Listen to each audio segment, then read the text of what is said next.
Sports Day is brought to you by Barton Community College. Explore your future and get started now. Visit gobarton.com. Okay, Sports Day in 3, 2, 1.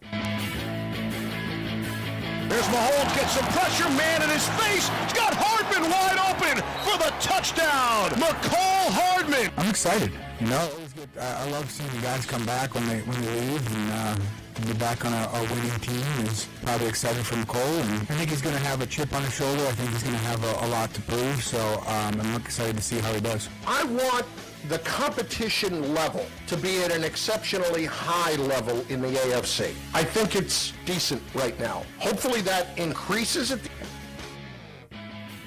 We won the turnover battle 3-0, 5-0 if you count those fourth downs, so that definitely was a big shift in the game. I think we just need to continue to set the tone. I thought we did a pretty good job coming out early and playing fast. Poison, size and experience are the two main things, especially that experience that stands out. Very experienced with the quarterback, the Moore kid, we got the Kraft kid at fullback. Alvarez waits, the 2-2, and this ball to center field. It's going to get down. It's going to bring in Maldonado.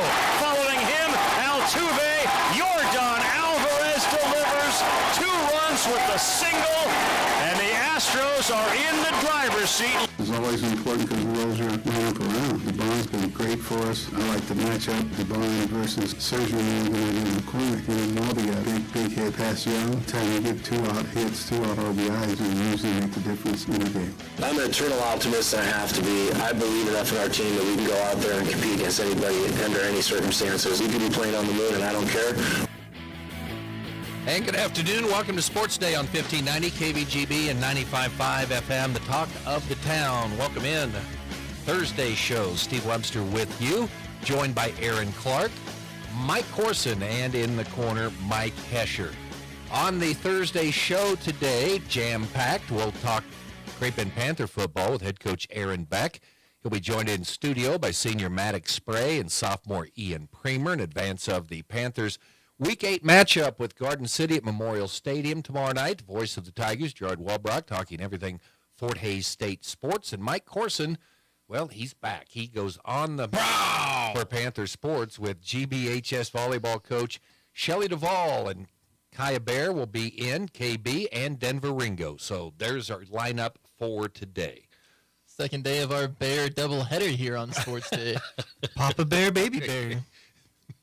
We just gotta get Mama Bear in. We gotta get hit the trifecta. Just right. Well, okay, call the 3 Bears. All right, with that, we move into our sounds the past 24 hours or so. The call as Mercole Hardman scores a touchdown for the Kansas City Chiefs. Well, wait. That wasn't this year, was it? No, it was in years past. He went to the Jets. Now he's back. The Chiefs traded for Mercole Hardman yesterday. Deal includes the Jets sending a 7th-round pick in the 2025 draft to the Chiefs for a 6th-rounder. And so there you go. Chiefs get Mercole Hardman back. Former Chief Anthony Sherman says he's excited about the move.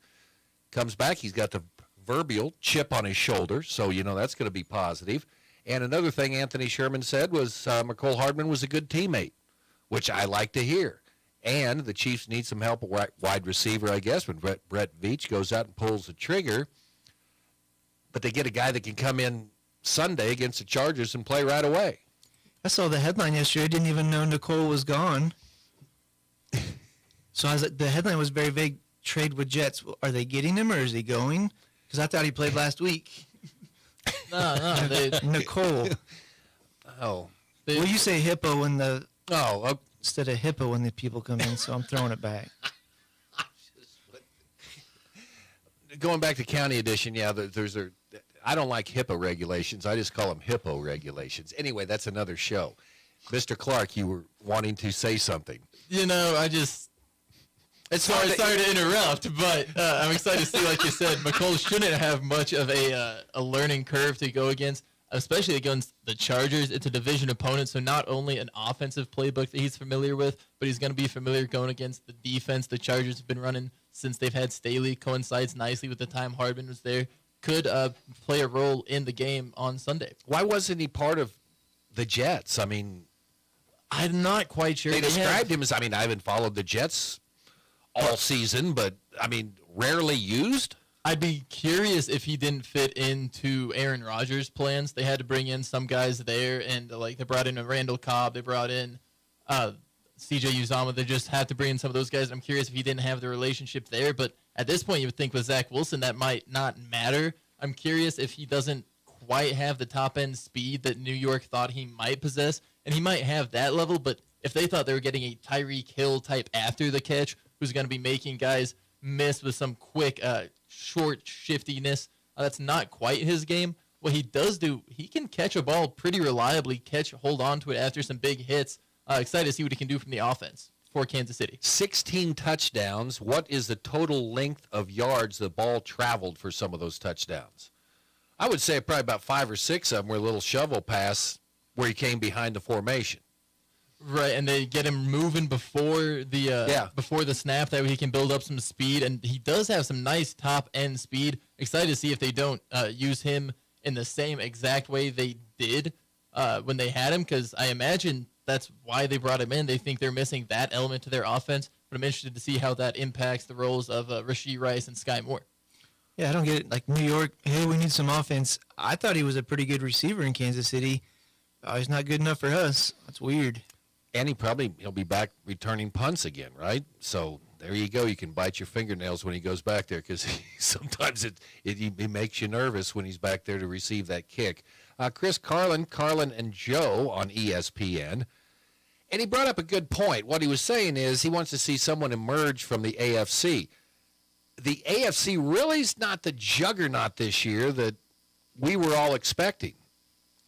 It's been some teams falling flat, especially the guys like the Bengals who got out to a very slow start. They're starting to come around a little bit, but the Chiefs haven't looked as dominant as maybe they could have in years past. The offense has definitely been lacking a little bit, but Kansas City defense, it looks a little sharper than it has in years past. I don't want that to go unnoticed. Buffalo, they still look pretty sharp. They've looked pretty good. They had a rocky start to the year, but like you said, was expecting some more, and I guess hard to ignore Miami's been solid. A lot of just hit or miss, though, after that. The AFC North is a division to me that falls short as a whole. Not only the Cincinnati Bengals, we were kind of expecting potentially the Cleveland Browns, the Baltimore Ravens. Some people even thought the Pittsburgh Steelers could have a chance to throw some ruckus in there, but so far, Baltimore's been looking like the best division in that team in what is probably the second weakest division in the AFC, but only in front of the AFC South, which, if that's the bar you're trying to clear, yikes. Yeah, but what's on the other side? San Fran and Philly? Dallas. I'm not throwing it. Dallas. I'll throw Dallas in there. That Dallas defense is pretty There we go. They got the Dallas defense that just got... Yeah, so between Miami, Kansas City on a good day, Buffalo on a good day, I'd still take the AFC over the other. Okay, well, we'll get a chance to see.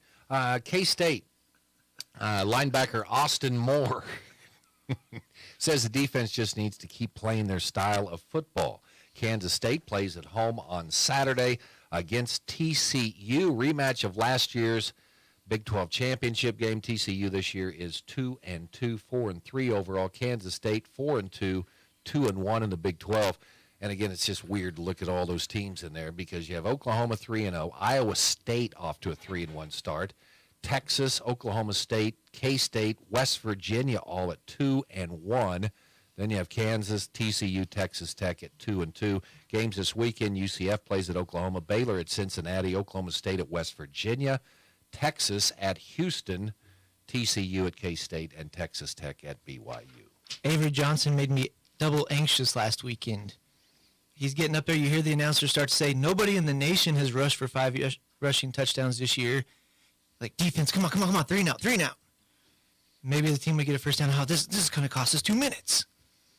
So now I'm extra invested in the defense just to keep Avery out on the field. You're smitten with a young man. I want K-State to be relevant. Casey Flax is the head coach at Cimarron, and you can hear more with Casey tomorrow on the pregame show for Oyston Cardinals. That's who the Cardinals will play in Cimarron tomorrow night. Another one of those good coaches that comes on and does a pregame interview. You'll have Brian Hill on the show tomorrow. But what are you supposed to say when you know your team's going to get crushed? I mean, a lot of what Casey said, you can tune in. He said his team's been in a rebuild. They've had a heck of a schedule this year, but they're trying. You can only play who you play, and they know Hoisington, not only do they have the athleticism and the size for the Cardinals, but a lot of football experience that makes them a tough team in 2A, and I think Hoisington has a heck of a chance of finishing off the season undefeated. Hopefully they can get some of their players back. So, yeah, there won't another folks go into Cimarron. It'll be a good road game because you'll probably be able to come back and stop by the casino for a little bit and get back in time before midnight probably. And it might be one of those games where if your guys need a little extra rest, maybe they can get it. Okay, Garden City at Great Bend tomorrow night in the Western Athletic Conference. Topeka High at Hayes, Wichita Southeast at Dodge City, Ulysses at Liberal, Garden and Great Bend, the only conference game tomorrow. CKL, we mentioned Hoiston at Cimarron, Lakin at Larned. This is a big game. Lakin 4-3, Larned is 5-2. Larned wins, they get a host in week 9, and it'd be a big statement game for the Indians to go out and get a victory there. Ellenwood is at Sterling. The Eagles have lost 4 straight. They're 3-4. Sterling's 4-3. Southeast of Saline at Ellsworth. 2 7-0 teams play tomorrow night. And some 8-man games. Central Plains plays Reno County Homeschool tomorrow night in Claflin. Reno County, is that their mascot's homeschool? No, it's Reno County Homeschool. They are 3-2, and Central Plains is 5-2. You think that's one homeschool? Like Mama had 8, 9, 13 it's a farm kids? family. It's easy to schedule around harvest, so you just get to practice around harvest when the Stop. Ness City at La Crosse, Maxville at Kiowa County, Otis Bison's at Victoria, Kinsley's at Stafford, South Central at St. John, Trigo at Skyline, Hodgman County at South Barber. That's an interesting game, but that is a non-district game, and Sylvan Lucas will be at Logan Palco. Major League Baseball playoffs resume today on KVGB at 3:30. We'll have the Phillies trying to take a 3-0 lead over the Diamondbacks, and that'll be followed by the Astros and Rangers. The Astros winning last night 8-5. The call on KVGB. Jordan Alvarez a single to center, and that gave the Astros the lead in the top of the 7th inning. They go on to win it 8-5. Dusty Baker attributes the offense last night off Max Scherzer to his deep lineup, and then Troy Lavillo with Arizona believes his squad could turn the series around. Brandon Pfaft is on the mound for Arizona today. A highly thought of prospect who comes up, gets thrown to the Wolves in his first year, did, up and down, but he's a rookie. So that's what they're going to try to keep the season going with. It'll be fun to see what Arizona can do back home again. Should be a good matchup, but Philly, that offense has been tough. Young pitcher, going to have his hand full with Philadelphia. One thing here on sports headlines of the day, Barton volleyball team having a great season. They went to Pratt last night, swept the Lady Beavers in 3 sets. So Barton has won 12 straight games. They've got a 3-game lead in the Jayhawk Conference, 12-1, 23-3 overall. Barton will wrap up what's been a 3-game homestand. Saturday they will host Butler, looking to clinch the outright Jayhawk title. So great season for Barton volleyball. So there you go. Sounds of the past 24 hours. Today's sports headlines. Anything jump off the page to you? Don't believe so. Okay, all right. That's all I needed to know. I just want to make sure that the Big 12 didn't. I mean, the WNBA finals were last night. They wrapped up. Coming up next on Sports Day, the Great Bend Panther football coach Aaron Beck, joined in studio by senior Maddox Spray and sophomore Ian Premer. We'll preview tomorrow night's game at Memorial Stadium. Stay with us. The largest selection of home furnishings from Kansas City to Denver. 13 showrooms in Claflin, Kansas. Yeah, Miller's at Claflin, the place to be today. Come on by before 5 o'clock and get yourself qualified to win $10,000 to spend at any of our sponsor locations on December 16th, courtesy of Mater Plumbing, Heating and Air, your local Bryan dealer, and Bauer Computers. Scott Donovan inviting you to make the trip to Claflin today and get your home ready for the holidays. Why not? Guaranteed lowest prices in this area for sure. No interest financing. Free delivery anywhere in the state of Kansas when you start with a minimum purchase. So things change in here constantly, folks. You got to come on down. Give yourself plenty of time today. Just spend some time walking around and checking out everything. We're going to take registrations till 5 o'clock today. They'll be open until 7 o'clock tonight, as they are every Monday and Thursday from 10 a.m. until 7. Tuesday, Wednesday, Friday, 10 a.m. till 5:30. Saturdays, 10 until 5. Miller's at Claflin, the place to be today in the shopping up of the holidays. $10,000 shopping spree. Good luck.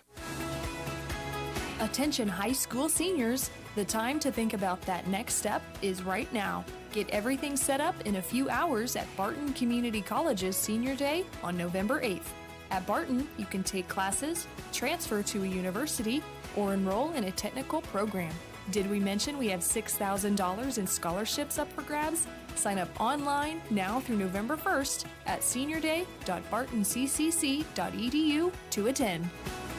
When it comes to car maintenance, it's good to know a local guy that can get things done. The Eller family has been in the auto repair business in Great Bend forever. Greg Eller continues that long tradition of helping people. Eller Automotive Repair specializes in wheel alignments, oil changes, and general maintenance for all makes and models of cars and small trucks. Open 8 to 5 Monday through Thursday, 8 to 4 Fridays. Eller Automotive Repair at 915 Morton, right behind Great Bend Appliance, Furniture, and Sleep Source, 10th and Morton. It's Panther football time on Sports Day as we present Great Bend football coach Aaron Beck. Presented by Barton Community College and the Cougar Athletic Department. Welcome back. Sports Day here on KVGB. Brought to you in part by Equity Bank. We're right here beside you. Go to equitybank.com. Advanced therapy and sports medicine. Get your life back. And the Venture Corporation reminding you to help a neighbor and shop local when you can. Time to talk Panther football. Head coach Aaron Beck is in. Good to see you, Coach. Also, Ian Premer is in, sophomore wide receiver safety. And I have a question for this young man, Maddox Spray. What do you know anything? I mean, I'd like to know about these sponsors that are bringing us our show. What about this Venture Corporation? Are they a decent outfit? Yeah. Okay. Yeah. They're Okay. pretty decent. Okay. Good. All right. That's good. We have endorsements here on the program. That's awesome. Good to have you guys in here today. Good luck, Mag.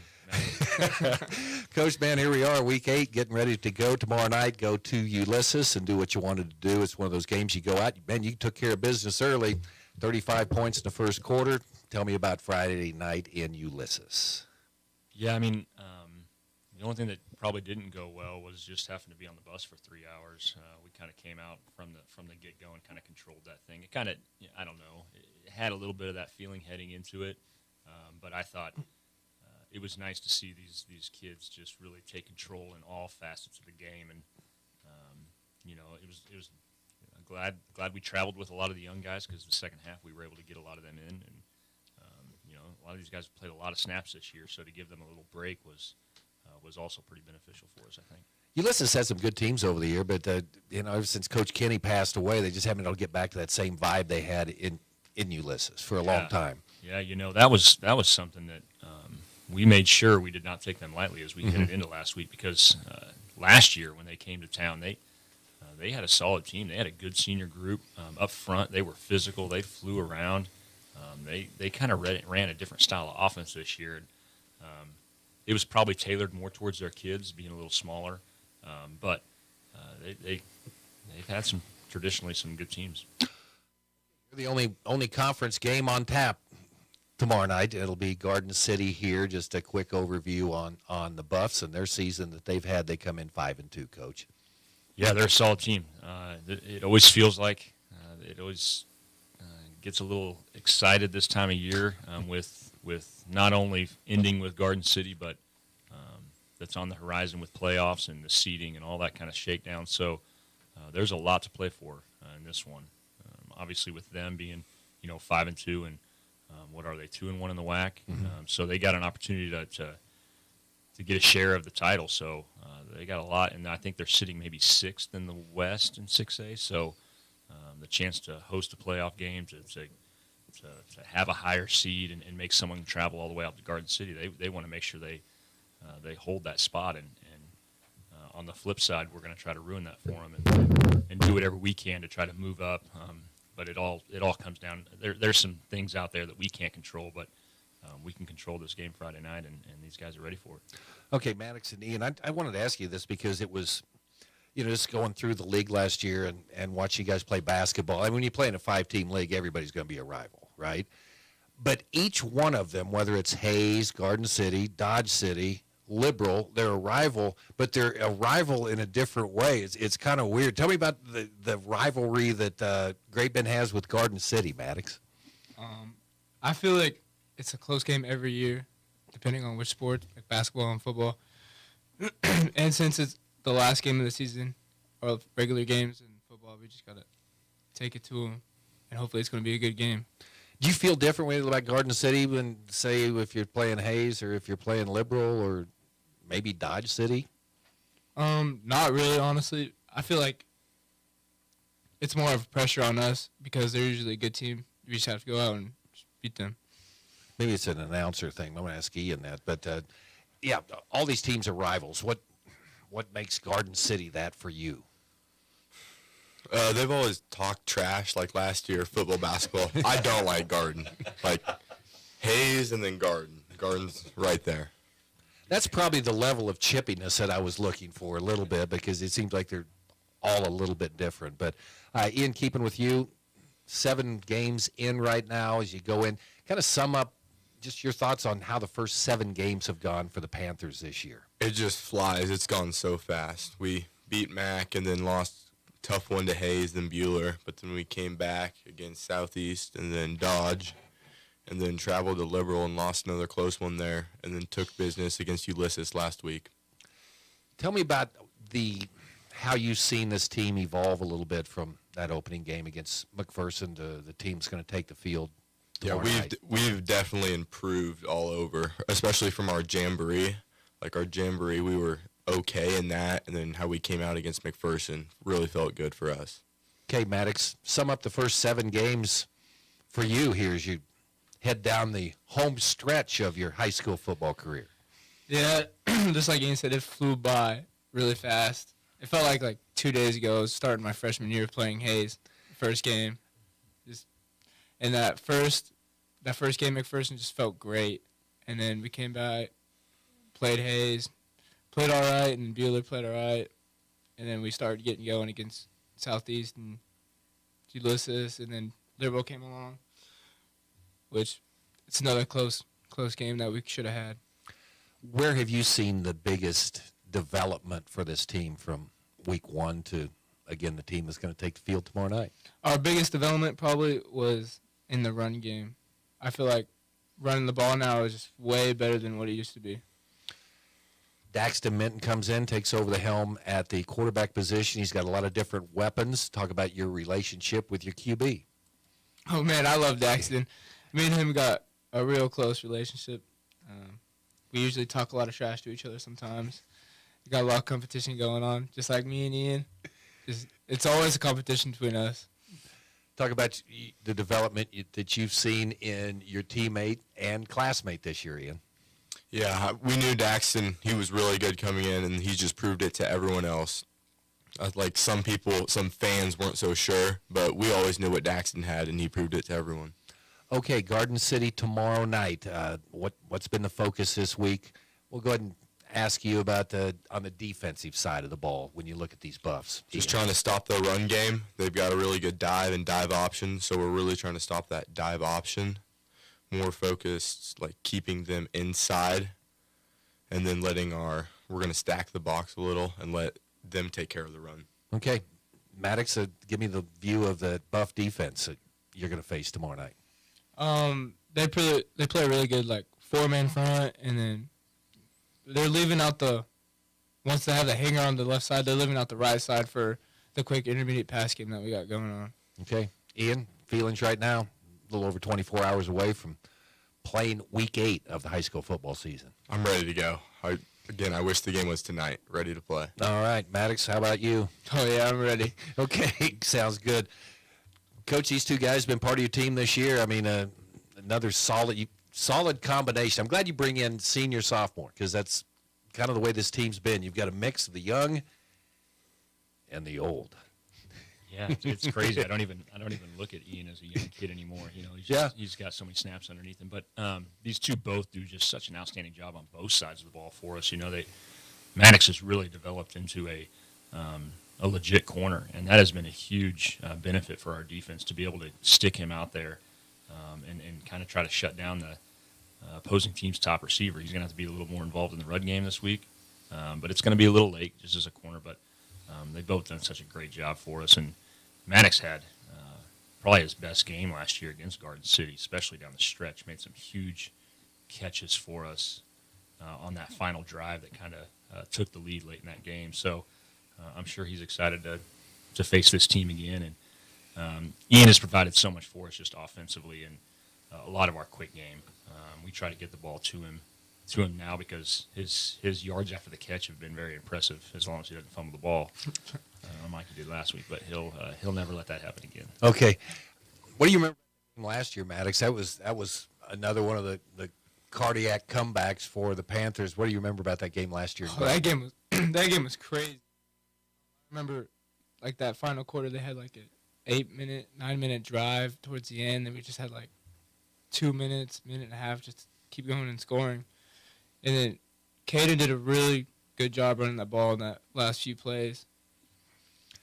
Well, Coach, after looking ahead to this game, I know that we're having a little bit of fun on Monday. You said Garden City, had monsters. I didn't know how their parents would feel about that, especially their mothers. But I think we get the gist. They've got some monsters up front that you'll have to deal with. Yeah, they really do, and it just always feels like Garden City just kind of just keeps breeding those big boys up front, and this year's no different. They'll roll into with their white uniforms, and they will win the eye test coming off that bus. That's for sure. But I like the way we're playing up front on both offensive and defensive line. I think our D line has come a long way with the emergence of Brody and Dion and Aiden, Owen playing some in there, Tatum. I mean, I feel like I could keep going. Our D line is going to have to be huge tomorrow. That will be a huge deciding factor in this thing, like these guys talked about with the run game, because that's where Garden City can expose you. And they did a little bit last year. So I know our focus is on that this week, and I know these guys are going to be ready to roll. Okay, you mentioned the defense, and I'll ask you the same thing I asked the kids was, from week 1 to week 7, the development you've seen from this team that will take the field tomorrow night against Garden. Yeah, I think that's where it is. It's up front. I think on both sides of the ball, these kids have really started to play with a little chip on their shoulder, a little undersized, but have figured stuff out in the run game, and like those guys I talked about defensively have made a huge improvement to kind of help guys like Ian and Trent and MJ run to the ball and fill those lanes. It all starts up there, and that's the big improvement. And then timing-wise in our passing game has just continued to get better. Still need to work on some spacing stuff. Maddox and I were just talking about that this morning, that you watch film. That's why you film every practice and film every rep, so we can improve and get ready to go tomorrow. Feelings going into this one, Aaron? Feel good. I'm excited not to make a 3-hour bus trip with Liberal and Ulysses back-to-back, and Aaron Clark will probably echo that as well. But we're excited to play in front of our home crowd. Really feel like it's been an advantage this year, and hopefully they're rocking tomorrow, senior night, and it's going to be a beautiful evening for football. As a business and organization, we feel better when we don't have to send Aaron outside the city limits as well, because we just hope that he gets to the destination he's going to. So, yeah, and with Wetzel leading him, it's like that's even scarier. The coach, thanks for coming in today. Ian Premer, by the way, Scott Donovan's going to be down at the 10th Street Eye Care Center later today. Is that a good place to go? Amazing place. Yeah, that's what I thought. Okay, and one of the most improved player awards may go to Maddox Spray from the first time he came in here last year to what we just saw, a finished product. I feel part of your development, Maddox. Good job, man. Thank you. Keep it up. Guys, thanks for coming in today. Great Bend Panthers against the Garden City Buffaloes tomorrow night at Memorial Stadium. pregame on B1043. The point starts at 6:30. Sports Day rolls on after this. Venture Corporation is a homegrown company with almost 50 years of experience in asphalt, paving, and construction. And they need equipment operators, mechanics, and CDL drivers.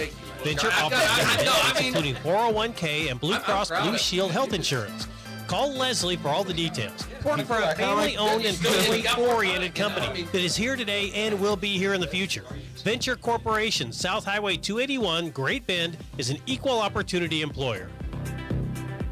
Community bankers should actually know your community. Hi, I'm Sean Powson, president of Your Local Equity Bank. As someone who lives here, I know many of you and I know what's important to you. I've been in the industry a long time and I've helped many navigate through financial challenges and lead them to financial opportunities.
Our friendly, helpful staff. Let us show you how we're committed to serving you in our communities. At Equity Bank, we're right here beside you. Member FDIC.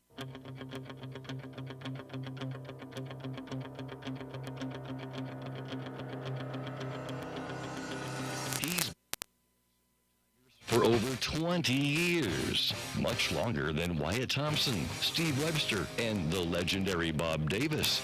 And he's not even that old yet. Here's Gerard Wellbrock. Gerard Wellbrock joining us here on Sports Day. Gerard's usually in on Wednesday. We kind of figured we'd be going a little bit long yesterday with one Sean Bear. Gerard, I don't know. You're kind of in that range. You ever watch the Tonight Show with Johnny Carson? So, yeah. I mean, it was always, if you got to stay up to watch it when I was younger, I mean, life was good. I got to stay up to watch the Tonight Show. Yeah, but did you remember that the best times was to watch was when Bob Uecker came on? Absolutely. Some of the funniest stuff ever. Yeah, well, we've got our own version of Bob Uecker right down here in Great Bend. Sean Bear was unbelievable yesterday. I bet he was. I was thinking, if I'm going to get bumped, getting bumped for Bear is pretty good. Yeah, that was awesome yesterday. So, and we. I actually chatted with someone who heard the interview and learned some stuff and thoroughly enjoyed it. So. Yes, indeed, it was really, really good. And his daughter KB's going to be in here, so it's back-to-back Bears here. How about that? Yeah. She's really good at volleyball. Yeah, she's not bad. She's not bad. So that's coming up in the next segment. Gerard Wellbach joining us right now. Fort Hays State right now 5-2 overall, 4-2 in the MIAA. Beat Nebraska Kearney 31-17.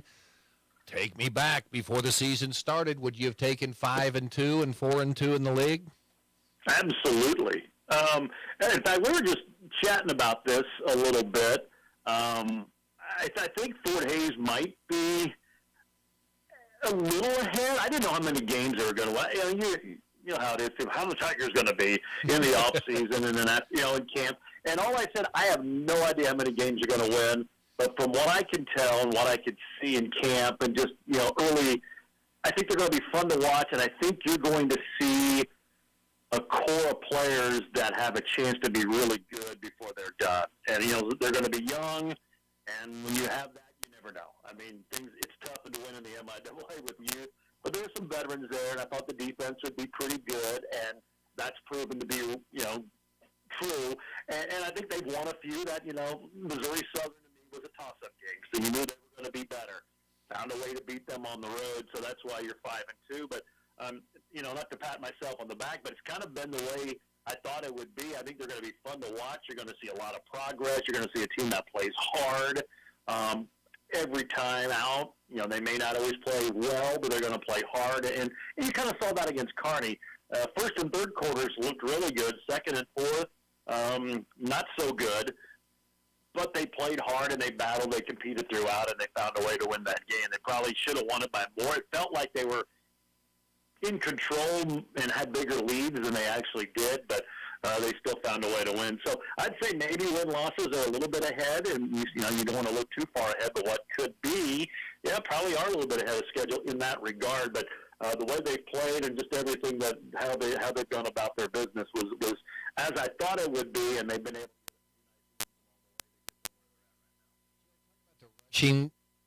Game for the Tigers, 235 last week, and Shane Watts goes for 162. Talk about how the running game has done this year, and maybe how it's evolved since the beginning of the year. Well, it's funny because I went and looked. I think they ran for 238 total yards in the first 4 weeks. Now, they had Northwest, who's one of the tops in the nation against the run and have been for like a decade. They had Pitt, so you played some good teams. That was some of it. But then you also had an offensive line that was new, and then you had new core running backs and one coming off injury. The last three now, one game's Lincoln, and I think you don't get a true sense, but the other is at Southern, and then Kearney, who's still got a pretty decent defense, and they're good up front. The last three, they're averaging like 240 yards per game. So I think it's a combination of the offensive line starting to kind of gel and come together. The center, Brandon Kerr, was hurt early. He was in concussion protocol to start the year, and then he wrenched his knee in the Northwest game. He's back. And in Missouri Western, they changed up the lineup a little bit, and they put some new guys in, and they've stuck to that group with the exception of Kerr coming back off his injury. So I think they're finally set on their five, and you're just seeing them come together. And Kerr is a great quarterback of the O-line, calling out the different block schemes and where everybody is. And then I think you mentioned Watts. He was a defensive back, made the move in the offseason during spring ball to running back, and I think he's figured it out as far as, just be a little more patient. Chris Brown has been telling them, be patient, and they're waiting just that half second more to let the blocks develop. They're finding their hole, and they're running strong and running hard. It's been fun to see. So I think it's a little bit of combination of both, the O-line, the running game, the running backs, and then I think it's helped Jack Dawson out at quarterback. Obviously, if you can run the ball, that takes a little bit of pressure off you. And Fort Hays State a little bit has kind of been the reverse, using the pass game early to set up that running game. It's worked really well. Okay, let's look at the last 4 weeks that are left. Washburn. This Saturday, they're 1-6. Then you have Central Oklahoma, Central Missouri, Emporia State to wrap up the day at the season at Lewisfield Stadium. You're 5-2 right now. Why not dream big at this point?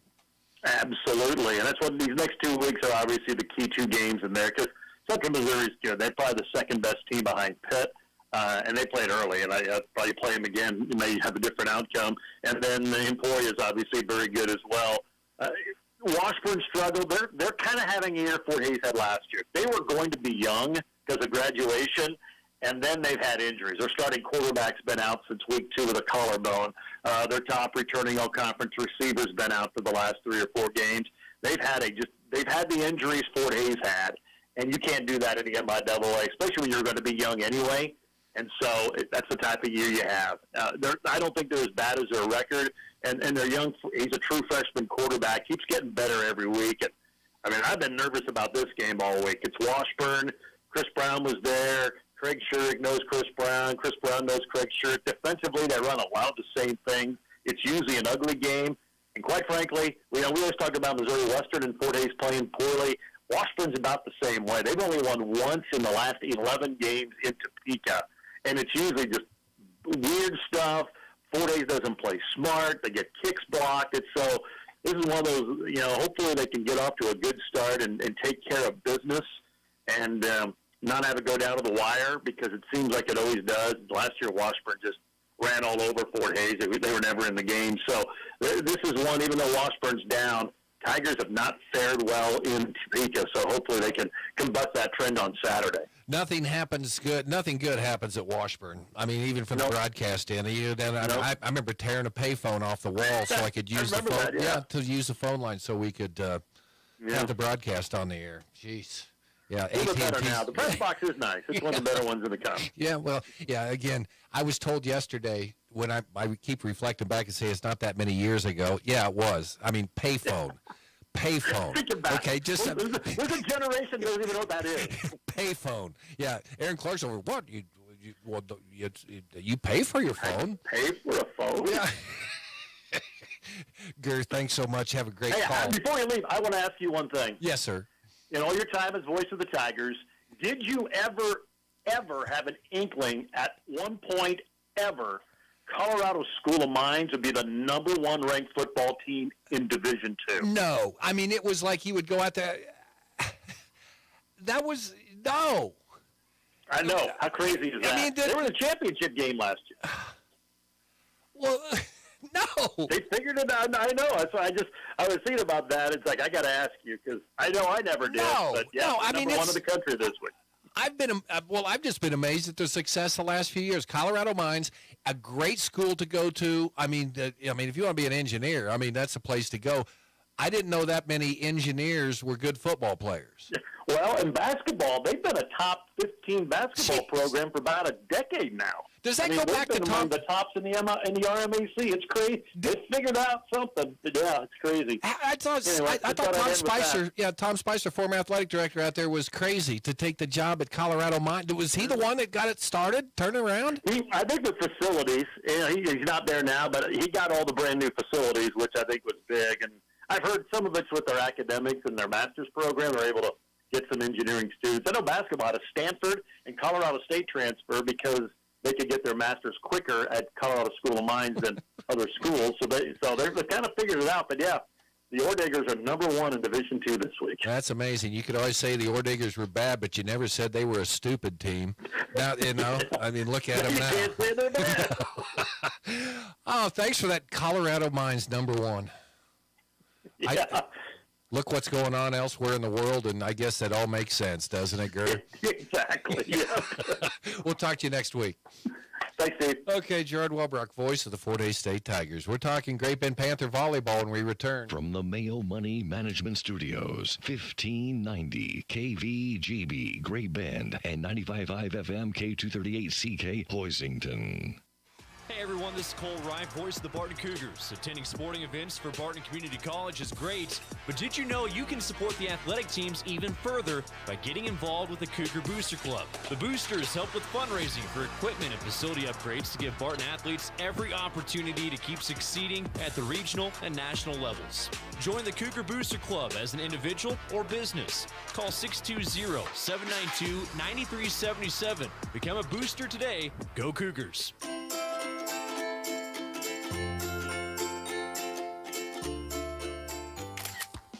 You don't have to be a pro to capture memories this holiday season.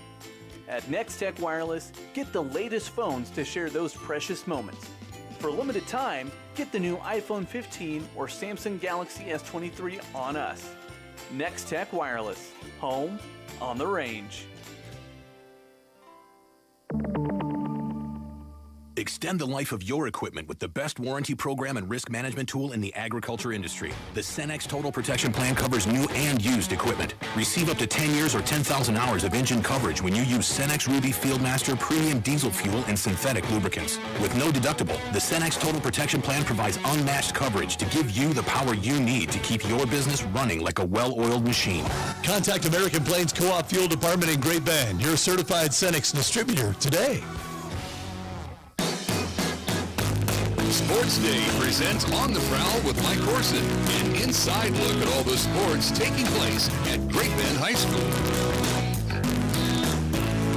Welcome back to Sports Day, 1590 KBGB, 95.5 FM. Mike Corson joined today by more Lady Panther volleyball. We got Coach Shelley Duvall, freshman Kaya Bear, sophomore Denver Ringo. Ayo! I'm excited. Anything going on this weekend, girls? No, nothing. I am going to be very bored. Are you free? Yeah, I'm free. Awesome. Let's hang out. Let's hang out Saturday about 2:00. Yeah, we're gonna actually hang out a little earlier than that, but sure. Kaya, just to touch on this briefly, we had what we're calling Papa Bear yesterday, so we're going to keep this going. Mm-hmm. They mentioned you wrote a speech because he's going to be going into the Fort Hays State Hall of Fame in a couple weeks on the 28th. Tear-jerking speech that you wrote as a freshman in high school. How's this thing tear-jerking? It's just an honor. No crying. No. Oh, I didn't know she was going to do She's this really is my excited, bad. isn't it? Denver, Okay, take a deep breath. No, she's fine. She's got it. He's just been my day one inspiration, and this is the least I can do to give back. Ooh, goodness, we thought it was going to be a I fun know. one. I was okay. Now I'm crying. Thank you. My mom mode just switched on, and now I'm just like. Well, so maybe a little bit more fun when also he's been your coach for like 6 years. Yeah. Advice that he's given you, because this is going to be maybe one of your biggest games as your young career. Some of the advice he's given you to get through these big moments. We just have this weekend we got to have a next up mentality against these big teams. We just have to play for each other and with each other, and that's what will get the job done. It doesn't matter who we play; it just matters how we play together. I think Sean's on his way over here to kill me right now. Probably. You made his daughter cry. That's not okay. Denver, I'm going to talk to you. Sophomore going in.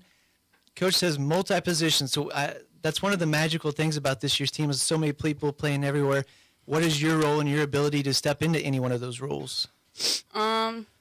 Just go in, put the ball down on the floor. Coach asked me to do something, that I'm going to try my hardest to do it. And I'm going to go in with confidence. Yes. That's Good a big girl. thing that I need to work on, but it's getting better. Yeah. So we've got freshman Kaya Bears, sophomore Denver Ringo. So the last time Great Bend made it to state 2020, so you guys weren't even in high school. Think you went to the sub-state? Yes. Yeah, we had a softball tournament that day, actually. So we all stopped at Firehouse Subs and headed over and supported them. I think that was like Jenna Maller's class. Actually, 2020 was like Bryn and Zoe, so I'm pretty sure they were at sub-state at home, but it was state. Because that was that COVID year where we had to travel to Mays South for the first round because we didn't get to do the tournament.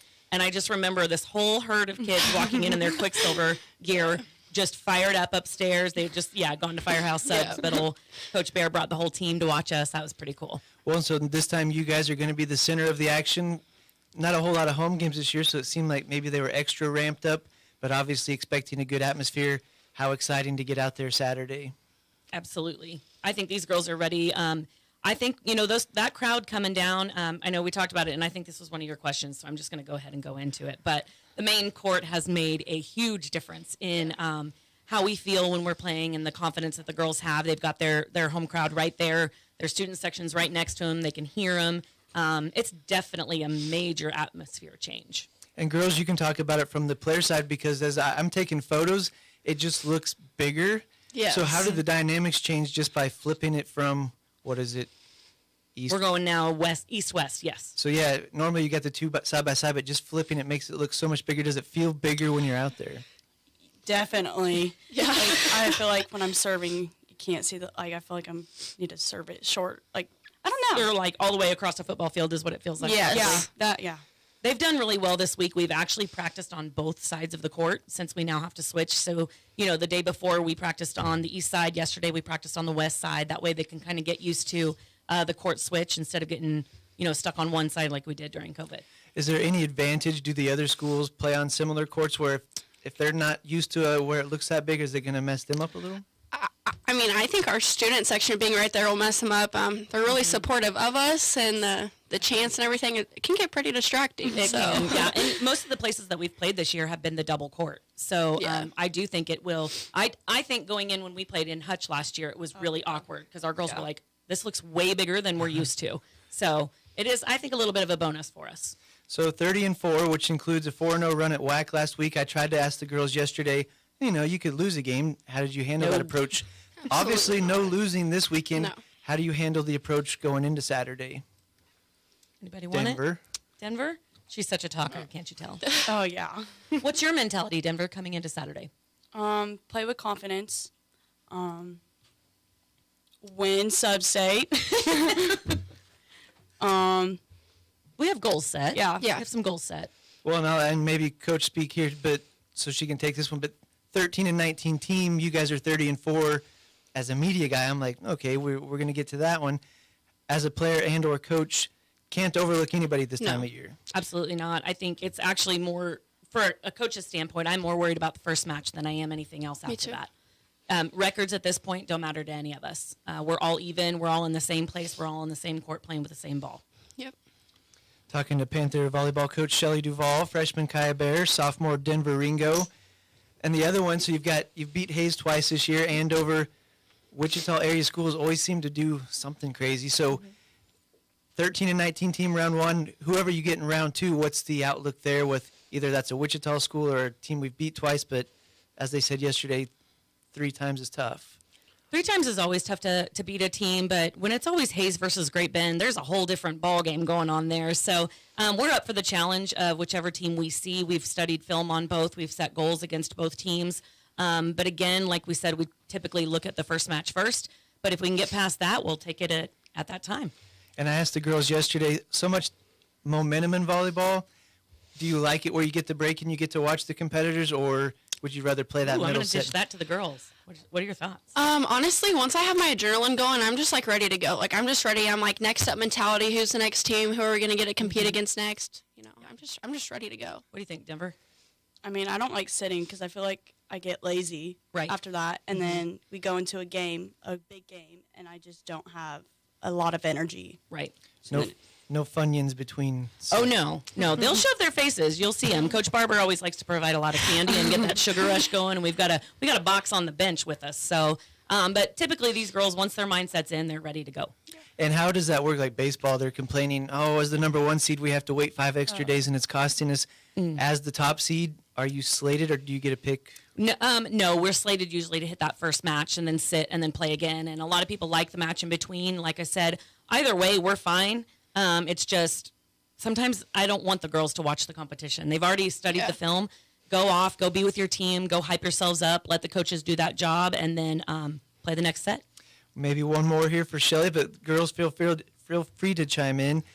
30-4, you've tied the school record for wins in a season. Either as 2 young players, you still got 2 years to go, or as the coach, historic season. How do you put an exclamation point on it? I don't know. It's one of those seasons that we knew coming in. I had told the girls in the beginning there was something special about this group, and what they were going to do was kind of wide open in the beginning. But to see how far they've come, and their response to losing 4 matches wasn't, we should be number 1. We should be, 34-0. We're glad we lost those. It humbled them. This is a whole group of girls that just focuses different mentally than I've had in the past. Everything is all team, all win. Everybody's in, the we over the me. And, that's why they're 30-4. Coach Shelly Duvall, Kaya Bear, Denver Ringo, good luck. 2 o'clock Saturday at the Great Bend High School Gymnasium. Be there. Black and red. Support. Real quick, we'll remind you that Sports Day is brought to you by Eller Automotive Repair, a local mechanic that can help behind Great Bend Appliance Furniture and Sleep Source. Also brought to you in part by Marmy Auto Group on 10th Street in Great Bend, and Next Tech Wireless, experience wireless built by Kansans for Kansas. More Sports Day after this. Marmy Auto Group makes it happen. Central and Western Kansas. Check out our selection of new and pre-owned inventory. Marmy's friendly staff offers top quality service that you've gotten to know over the years. When your existing vehicle needs parts or service, our experienced team will get you back in the game this season. Marmy Chevrolet, GMC, Ford and Chrysler, Dodge, Jeep Ram, parts, service, and body shop. Visit Marmy Auto Group on 10th Street or marmys.net. Marmys, make it happen. Barton Community College helped me get a jump start on college with early college opportunities. With Barton's help, I earned my degree at the same time I graduated from high school. You can take classes on campus, online, and even at your high school with teachers you already know. With tuition rates starting at $50 per credit hour for select Kansas high school audiences and scholarship opportunities, it is easier than ever. Barton Community College helped me get one step closer to my dream, and it can help you too. Learn more at highschool.bartoncccc.edu.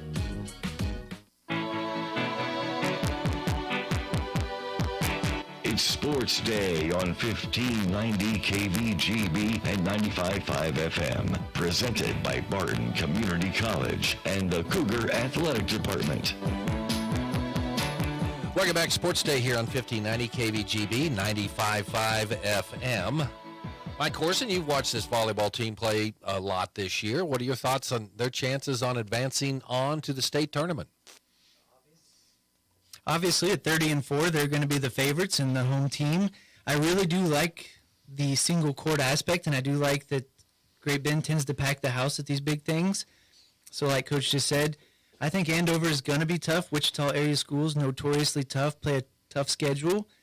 So maybe it's going to come down to that home cooking type stuff where it's going to be intimidating for a team to come in and try to beat the team on their home court. I like that they just have the one court. It is. It's a completely different dynamic. And like we were talking at some of the other ones, especially if they have the curtain, you want to watch kind of the other side or you're curious what's going on. Great Bend, it's single focus. We're watching this match, and we got a good view of it. And I'm blaming Hesher for that. He says, you should ask her about that speech. The tears were shocking. I was like, where did that come from? That's cool. It was. When you see girls that have that relationship with their pop. I remember the disappointment I had when my number one came and it was a girl, it wasn't a boy. And I thought, ouch. Well, no, because, I said, I got to get that son, No. And the second one was those two girls, man, you just get, it's just neat to see. I love that relationship between father and daughter, and obviously they've got it, and that's really, really cool. And the other thing is, why do you cover sports? Sports aren't important. And I know that was more than just sports. That's dad, that's a coach. But there's a lot of sports there, and that they've probably built that relationship with sports. So they're not the only ones that do that. There's a whole lot of emotion in sports, and that's why we like to cover sport. Oh, yeah. And then after, we had two girls. When David came along, I was disappointed that he was a boy, And I will say, that was a freshman in here who just broke up, immediately responds. What, we got future and PR here? I think so. I'm telling you, get her an internship. Get her an internship in this building. Well, I probably can be worked out. Probably like the morning show. Probably be a good place to start. Maybe she can read sports. Either that, we need a backup for Trading Post. Oh, she can fill in. I'm always looking for a backup for Trading Post. Well, yeah, I know you are. That's why I'm the backup. That's why I want her bullpen.